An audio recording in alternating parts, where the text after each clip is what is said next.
Shabbat Shalom. What does it mean to be holy? I mean that. I'm actually asking you. Yeah, you. I'm asking you to talk among yourselves or write in the comments section. Talk to those around you, or if you're by yourself, talk to the screen. Well, that was all I could handle of an awkward silence of my own creation, but I really want you to be thinking about that question. Kedoshim Tihiyu. That is how our portion begins. The Israelite and us as the ones who have inherited this book, we're the ones who have to figure that out. How are we to be holy? What exactly does that mean?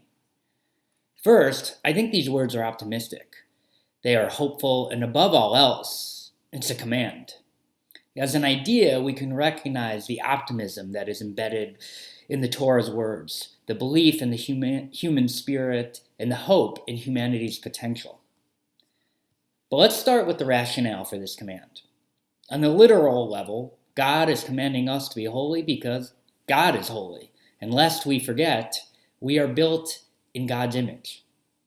When I'm reading more into this phrase, a sense of meaning that we often miss because we cannot see the forest from the trees, of this heady and perhaps over-the-top mitzvah. The command is not in any way theoretical, nor do I think this was a command, like many in the Torah, and especially Leviticus, that came with stipulations. This is not only for the priest. This was not a mitzvah only to be carried out in the wilderness or once the ancient Israelites crossed the Jordan River and reached their destiny in the land of Israel.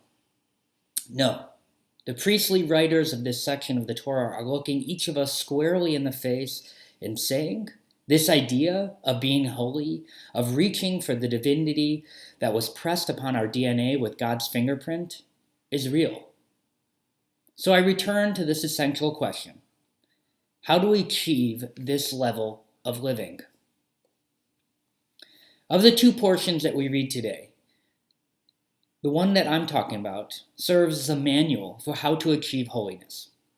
Yet many of us can look at it and say, it probably never did yield this path of otherworldly meaning, certainly not one that we could recognize as holy here in 2020. Many of us are turned off by its conclusions, and others were simply written out of this quest.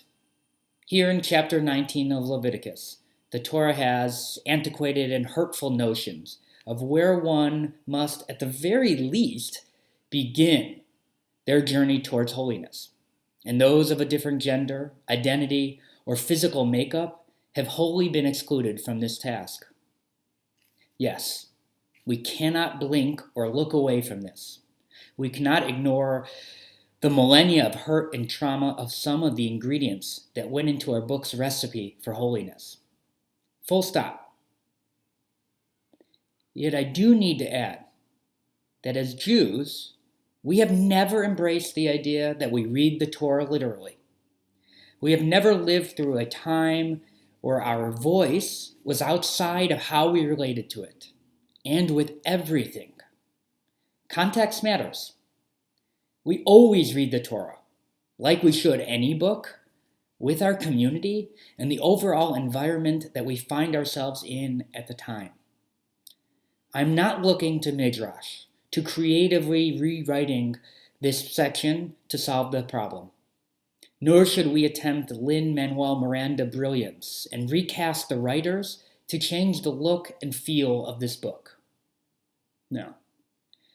We should, each of us, grip this book, strengthen our hold on Leviticus, and say, you got it wrong. You veered from the course of this book's divine intentions that were carried out by its very human authors. And the mitzvah has not been invalidated. Because they got it wrong doesn't mean that we are off the hook. Kedoshim Tihiyu. You are to be holy. Maybe it's a goal, maybe it's a prediction. Let's embrace both. Know that if we continue to embrace the idea that this book has seeded an idea for a life of value, meaning, and community, which gave birth to a people with a mission, then, and only then, can this prediction become true, that we will be a holy nation. I'm thankful that I get to be on this quest with all of you. Shabbat Shalom.